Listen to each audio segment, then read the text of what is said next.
Mesdames, Messieurs, bonsoir et bienvenue à cette grande édition d'information sur la télévision Labari et bonne rupture de jeûne à toutes et à tous. La rubrique Ramadan de ce journal pour parler de la nuit du destin connue sous le nom de Laylatul Qadr, une nuit dont Cheikh Ben Salah nous en dit plus. En termes clairs, Allah n'a-t-il pas dit au chapitre 3 de sa glorieuse révélation, Sourate Ali Imran, verset 110 que Kuntum khayra ummatin ukhrijat linnas ta'muruna bil ma'ruf wa tanhauna 'anil munkar wa tu'minuna billah. Vous êtes umma de Muhammad sallallahu alayhi wa sallam, la meilleure des communautés, la meilleure des nations, la meilleure des ummas qui ait été donnée aux hommes. Vous ordonnez le convenable, vous interdisez le blâmable et vous croyez en Allah parce que nous sommes les meilleurs. Allah nous offre la possibilité, Allah nous donne l'occasion de rattraper en une seule nuit mieux que ce que d'autres ont fait en 1000 mois, en termes clairs. Un subhanallahi prononcé pendant la nuit de Qadr, pendant Laylatul Qadr. Un Allahu Akbar prononcé pendant Laylatul Qadr. Une page du Coran lue pendant Laylatul Qadr. 1000 francs donnés en aumône pendant Laylatul Qadr. Bref, toute bonne œuvre accomplie pendant Laylatul Qadr nous est comptée selon la fontaine de toutes les miséricordes comme étant accomplie pendant plus de 83 ans et 4 mois. Comme nous sommes les meilleurs, et parce que il est clair que rares sont parmi nous qui vont atteindre 83 ans et 4 mois, alors que par la grâce de la fontaine de toutes les miséricordes, celui qui a 50 ans aujourd'hui et qui, par la grâce de Dieu, a eu à faire 35 ans de jeûne, et si par la grâce d'Allah, il a eu 35 Laylatul Qadr, eh bien ça fait 35 fois plus de 83 ans et 4 mois. C'est vous dire que la miséricorde d'Allah est infinie. Et Ummah de Muhammad sallallahu alayhi wa sallam, nous devrons nous réjouir parce que Allah subhanahu wa ta'ala, dans sa miséricorde infinie, nous offre tous les moyens, nous donne toutes les occasions pour réussir ce rendez-vous avec sa face resplendissante au lieu de majesté et de gloire. Hier soir, à la faculté des lettres et des sciences humaines de l'université Abdou Moumouni de Niamey a eu lieu une rupture collective en faveur de ceux du club d'anglais. Celle-ci est l'œuvre de l'ambassadeur du Pakistan au Niger, Ahmed Ali Siroé, qui du jour au lendemain est aux côtés des populations. Hamza Sakou et Nasser Seydou pour le compte-rendu. Toujours à leur côté, Ahmed Ali Siroé continue de donner le sourire aux étudiants, cette fois-ci en leur permettant de rompre le jeûne dans la joie et l'allégresse. Une œuvre de charité qui a concerné la faculté des lettres et des sciences humaines de l'université Abdou Moumouni de Niamey. Nous avons été honorés, l'ambassadeur en personne a assisté à cette rupture collective. Il a adressé un message de bons conseils aux étudiants. Il les a encouragés à garder patience, à travailler dur pour obtenir leur diplôme et aller servir la nation. Je profite vraiment à remercier l'ambassade du Pakistan dans son ensemble, l'ambassadeur lui-même et tout son staff. Vous avez vu, tout son staff l'a accompagné vraiment à cette rupture collective. Et comme l'ambassadeur l'a dit, nous sommes dans un mois de partage. Si les musulmans arrivent à s'entraider de cette façon, il va y avoir beaucoup de cœurs qui vont s'adoucir, qui vont penser à ceux qui sont dans la nécessité et aider ceux-là qui ont vraiment besoin d'être soutenus. Saluant cette initiative du chef de la diplomatie pakistanaise au Niger, les étudiants du club d'anglais manifestent un sentiment de reconnaissance. On remercie vraiment l'ambassade du Pakistan au Niger parce que ce n'est pas la première fois qu'ils nous ont soutenus. Dès qu'on a une activité, financièrement, ils nous aident. Et c'est un geste vraiment à encourager, à remercier. Donc on est reconnaissant de cela. Vraiment, on est fiers de ce qu'ils ont fait. parce qu'ils ont tenu leurs promesses, parce que lorsqu'ils nous ont dit qu'ils vont nous soutenir, et ils ont soutenu, donc on est vraiment fiers de cela. Généreux donateur Ahmed Ali Sirowe est à féliciter du fait de sa disponibilité et ses actions de bienfaisance aux populations, surtout en ce mois de Ramadan. Hier lundi, l'Union des étudiants de l'Université de Zender a implanté des salles de cours en Payotte pour pallier au problème d'insuffisance des salles de cours pour exprimer leur mécontentement. Le recteur de l'Université de Zender a réagi en ces termes. Le centre universitaire et le ministère, ils sont partis rencontrer qui de droit. Et ils sont revenus nous dire qu'un jour, il y a deux questions qui concernent le ministère qui n'ont pas trouvé de solution. Et c'est des questions qui perdurent pendant plus de 3 ans. On leur fait de fausses promesses et jusqu'à présent, il n'y a pas eu de solution. On leur a demandé quelles sont ces questions. Ils ont dit il y a la question de la clôture de l'université de Zender et puis la question de la finition le bitumage de la route qui passe devant l'université, qui selon eux est responsable de beaucoup d'accidents, avec même souvent des morts d'hommes. Donc après la prière, on s'était quitté, on était parti, tout était pour nous planté dans l'ordre, et que maintenant c'est le CD qui a pris le relais de ces revendications et qui va essayer de traiter ça au niveau du ministère. Maintenant, contre toute attente, ce lundi matin,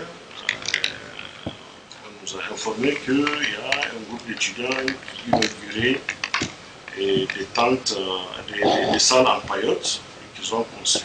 Donc quand on était venus, on a cherché à savoir ce qui s'est passé. Et d'après les informations que nous avons reçues, ces étudiants sont venus nuitamment, tard dans la nuit, pour construire ces 2 salles en paillotes. Et ils sont venus le matin, ce matin donc, ils ont construit ça hier nuit, tard dans la nuit. À 2h du matin, et ce matin ils sont venus inaugurer ces salles-là pour, selon eux, vraiment choquer le gouvernement pour l'amener à vraiment être un peu plus attractif à cette revendication relative à l'insuffisance des salles de cours. Qui du reste, il faut rappeler que malgré cette revendication d'insuffisance des salles de cours qui est réelle ici dans notre institution et qui est de façon aussi une réalité dans toutes les universités publiques du Niger, malgré tout ça, en tout cas, l'université de Zender n'est pas en retard par rapport aux autres universités dans la progression des cours. Parce que s'il était les grèves qu'ils ont faites ces derniers jours, en tout cas, le semestre impair, pratiquement dans toutes les facultés, les examens étaient en cours. Donc, c'est qui veut dire qu'on est sur les rails, comme on dit. Il n'y a pas vraiment de retard manifeste malgré la suffisance des cours. Il faut aussi rappeler que l'administration doctorale n'était pas restée sans rien faire par rapport à cette insuffisance des classes, parce que nous avons identifié au niveau du lycée Amadou Kouranaga et au niveau de l'école du CEG Zangou, nous avons, en collaboration avec les responsables des institutions, repéré des salles que nous avons mis à l'état en reprenant les circuits électriques pour permettre à ce que les enseignants puissent faire cours dans ces salles-là. Par rapport à cet acte, nous avons appelé le bureau des étudiants pour leur demander comment ils nous ont fait un enfant sur le dos, parce qu'il faut le dire les choses comme ça, parce que pour nous, cette question, depuis qu'ils ont évoqué ça la première fois, on s'était entendu, on a discuté, on pensait qu'on s'était compris qu'ils ont abandonné ce projet-là. Et contre toute attente, ce matin, ils ont mis en œuvre ce projet. Donc on a discuté, et nous avons fait comprendre que, comme surprise, ils nous ont surpris, parce qu'on ne savait pas qu'ils allaient faire ça, et on se réveille au petit matin, ils nous ont surpris, ils ont fait ça, mais il faut que ça s'arrête. Parce que normalement, dans une institution de l'État, nul n'a le droit de venir construire quelque chose sans une autorisation du ministre de tutelle. Et il faut rappeler que le gouvernement fait beaucoup de son mieux, parce qu'il y a un vaste programme que le gouvernement, sous la présence de son Excellence, M. Bazoum Mohamed, a mis en place un programme sur 3 ans. La salle Morgou de l'hôtel Gawai a abrité ce matin l'ouverture d'un atelier multi-acteurs sur la promotion et la protection des droits humains. Cette rencontre initiée par la CNDH avec l'appui de DECAF durera 2 jours. Le point avec Adam Soumana et Halidou Bourema. Différents responsables des forces de défense et de sécurité, hommes des médias et acteurs de la société civile nigérienne, ainsi que les nationaux se retrouvent par la présente à l'école de la promotion et la protection des droits humains. Une initiative de la Commission nationale des droits humains ayant acquis l'adhésion et l'appui du Centre pour la gouvernance du secteur de la sécurité Genève, dont le représentant pays n'a pas manqué de souligner l'importance de la rencontre. Les droits humains sont une question primordiale dans la gouvernance du secteur de la sécurité et au-delà de la lutte contre le terrorisme et la criminalité transfrontalière. C'est en ce sens que les droits humains établissent les standards de comportement et pratiques appropriés pour le secteur de la sécurité dans toutes ses formes d'interaction avec les individus et les communautés dans l'exercice de leurs fonctions.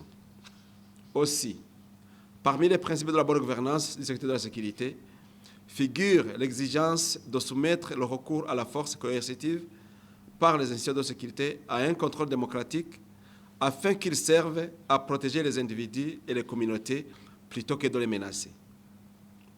C'est en ce sens que tous les acteurs sont tenus de respecter les normes en matière de droits humains dans leurs activités et de s'assurer que toute restriction des droits dans la prestation de services et de sécurité respecte les conditions légales de dérogation et les principes de l'état de droit. Procédant à l'ouverture officielle de ce rendez-vous d'échange, la vice-présidente de la Commission nationale des droits humains, tout en saluant la tenue de la rencontre, s'est longuement apaisantie sur son ordre du jour. Des modules sur les mécanismes et outils de prévention des violations liées aux droits humains vous seront dispensés par d'imminents conférenciers pétris de connaissances dans le domaine.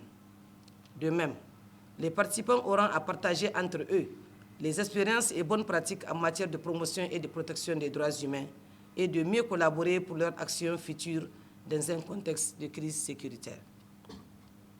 Il sera de la responsabilité de chaque participante d'être attentif à cette formation en vue d'un compte rendu fidèle et de partage avec ceux qui n'ont pas eu la chance d'être présents. Cet atelier multi-acteurs prévu durer 48 heures permettra sans nul doute de mieux outiller ses participants sur la promotion et la protection des droits humains dans un contexte marqué par le terrorisme. Nana Fassouma est responsable du laboratoire de conservation des semences à l'ICRISAT, Institut international de recherche sur les cultures des zones tropicales semi-arides de Niamey. Elle ordonne une équipe de plusieurs personnes à chaque étape du processus de vérification et de contrôle des graines. Madame Ali Nan Fassouma est responsable du laboratoire d'analyse des semences au niveau de la Banque régionale des gènes de l'ICRISAT à Niamey. Elle dirige une équipe de plusieurs personnes dans l'exécution des tâches quotidiennes. Ok. Donc, il y a les tests des partenaires à part, nos tests de routine à part. Donc, on met 2 équipes en parallèle. Donc, il reporte le nom de l'échantillon, la culture et puis la date. Ça, c'est l'arachide. J'ai bougé un peu, normalement c'est espacé. Quand j'ai bougé ça, on espace bien les graines. Oui. Et notre laboratoire est un laboratoire de contre-expertise pour confirmer les tests faits de part et d'autre pour certifier les semences et donner l'autorisation pour la certification. Notre souci primordial, c'est d'abord l'humidité, puisque la longévité de la graine dépend de son taux d'humidité. Plus elle est sèche, plus elle dure. On prend un échantillon, on le pèse d'abord, après on le fait sécher, on pèse, donc on fait la différence du poids. Les poids évaporés pour déterminer la quantité d'eau. Malgré les multiples contrôles, il arrive que des graines soient contaminées, ce qui n'entrave pas pour autant la bonne marche du travail. Il y a les tests sanitaires aussi, il y a les labos qui est de l'autre côté. On regarde même si les graines ne sont pas contaminées, s'il n'y a pas d'attaque d'insectes et autres, les maladies fongiques, tout ça, là, on tient compte de ça. Mais malgré tout ça, il peut y avoir un contact entre les mains et les semences. Donc, le plus souvent, c'est les moisissures, les champignons. On élimine ceux qui sont pourris, on fait un état de lieu pour voir les échantillons sains et les échantillons un peu contaminés. On tient compte de ça aussi. Les procédures de tri nécessitent beaucoup de concentration que l'on retrouve plus chez la femme, estime Fassouma. Le travail du labo, c'est un travail minutieux qui demande plus de concentration. Et les femmes, il y a des tâches qui sont spécifiques aux femmes et il y a des tâches spécifiques aux hommes. Il y a des tâches où tout le monde, par exemple pour les tri, pour les tests de germination, c'est quelque chose dont on a besoin de plus de concentration, de plus d'attention. Donc c'est les femmes qui font ça.